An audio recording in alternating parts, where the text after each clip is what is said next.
news to all the young Zimbabweans who are running businesses. The Ministry of Youth, Sports and Culture has remembered you, as well as the Ministry of Finance. Answers given to others over any transparent, and that it gets sent across and accessible for every young person in Zimbabwe. And tomorrow we'll be giving more information on how that criteria, what it will look like, and what we want to see moving forward. Secondly, there's still ongoing programs and projects, and what I wanted the minister to talk about was to talk about the 500 million, the venture capital fund, where youth entrepreneurs will be able to access different funding. This was obviously something that's more long term, but that also will be accessible for young people in the next few weeks to months. And again, these are all different areas that young people will be able to have access to. So, Minister, I know you've joined us back, and if you've heard the question that I was just asking, if you wanted to talk about the venture capital fund and how young people and young entrepreneurs would be able to potentially benefit from that. Thank you very much. I heard all of that, Minister. We've set up this $500 million national venture fund, which then within that, we're making this grant of 10 million, which is coming through the Youth Development Fund to support our youth during this COVID time. Okay, we've lost him. I'm going to just say thank you very much to the minister for joining us and for being a part of this. Thank you to everybody. So essentially, the big announcement was that from the youth ministry, we have a budget, an allocated budget right now of 17 million that we are going to be giving out as a relief grant and relief fund to youth organizations and youth businesses across the country. Please stay tuned for more information. We're going to give you all the criteria where you can access the grant and how the grant will be then given to you. And we're very excited about this. We hope that you are too. We know, and at some point I saw a few comments saying, we wish we could have more. I think at a time like this, when the country is going through COVID and so much of our budget is being allocated to health as it should be, I feel very fortunate that we've been given this initial amount, and there's nothing stopping us from raising more and from partnering. Our different partners have been incredible during this time. The different UN agencies I've had very good conversations with, and they are going to be able to help us in different ways. So thank you to everybody for joining us. I hope that you all stay safe, and please remember that we are united together by staying apart during this time. We will continue to work for you. And are the grants going to take the shape of loans? No, this is a pure grant, a pure relief. As once you fulfill the criteria, you will be given X amount of money, and that will go directly to your business or to your youth organization. No repayment needed. I hope that you all have a wonderful day. Thank you, everybody, for joining, and we will speak to you soon.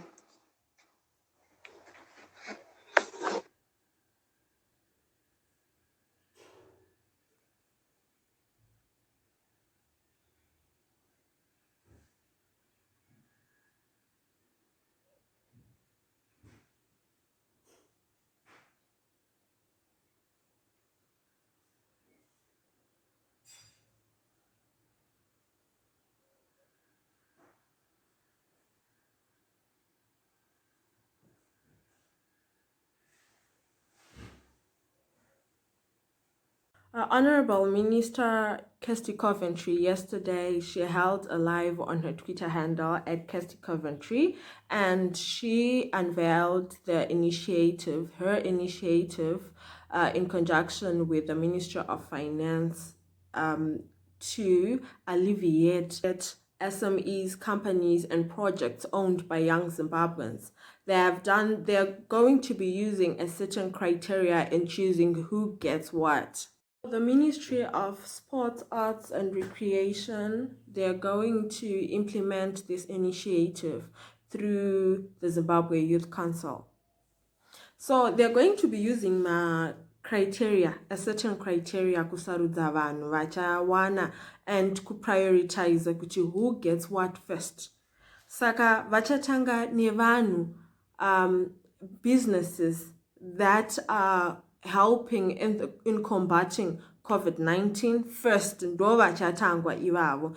And then your business should be registered. Your business should also be legally abiding to certain regulations. Let's say, for example, your business in tourism. Your business should be legally abiding to my regulations akasetwa ne Ministry of Tourism.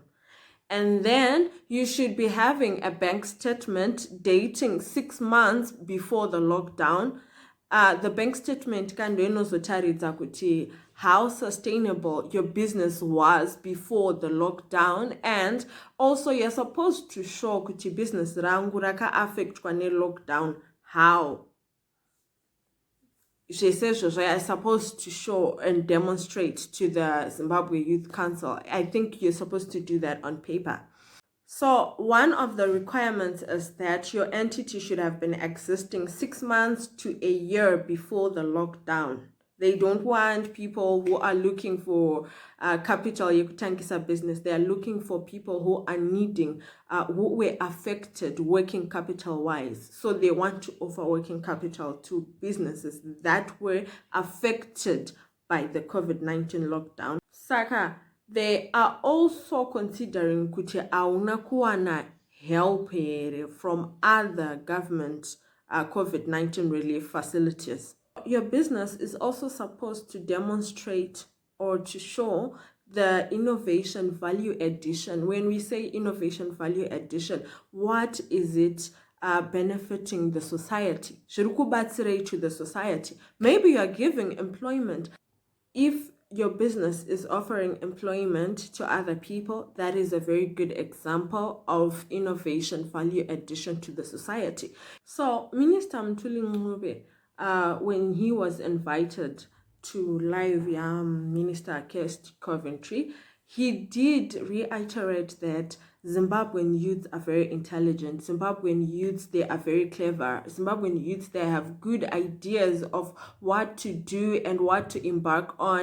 Zimbabwean youths are educated and they have very good educational backgrounds, but there's one thing that they are lacking, and that is financial support, or in other words, capital.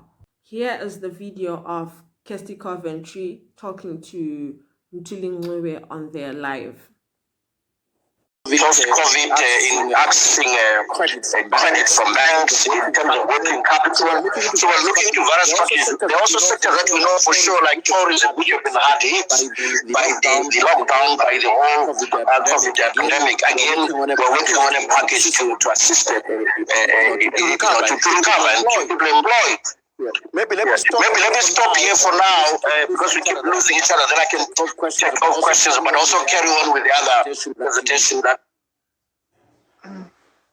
Gosh, we've lost him again. Okay, so what we are going to do, and what I am going to do, is go ahead and announce that what we've been working on the last 3 weeks is coming up with criteria for our youth for across the country to be able to give them a form of relief. And as I said before, we were able to come up with 2 different areas. The first one was more our social youth organizations, and the second one being more the business and the entrepreneurs. And we will be able to get to you tomorrow and share with you the criteria for the different groups, a way in which to register, and how to access the finance. And at this point, I'm going to say hello back to the minister.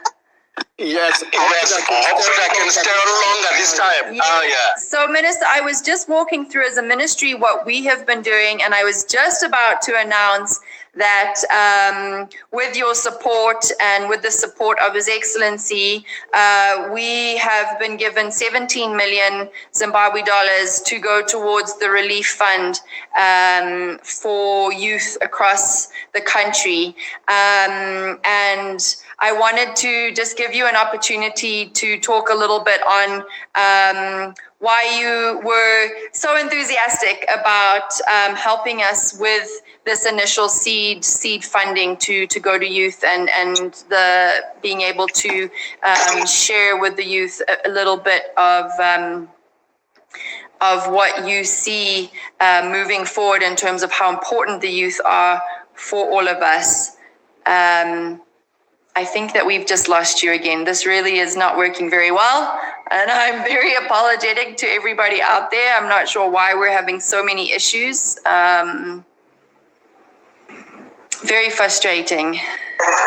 Are you there, Minister? Yes, I'm trying again. Okay. Yes, I'm very excited about the opportunity to support the youth. I've always been very passionate about the youth. Most people don't know that in my previous life, I actually set up a youth entrepreneurship center in South Africa, targeting especially unemployed youth to see how we can support their businesses and how to create an ecosystem. So I'm very excited that we were able to do it this time around. 17 million will go a long way to capacitate the youth. This really is a grant, and we expect our international partners to join in and support our youth. The youth are the future. What I like about the youth in Zimbabwe is that we've lost him again. Okay, he's requesting to come back.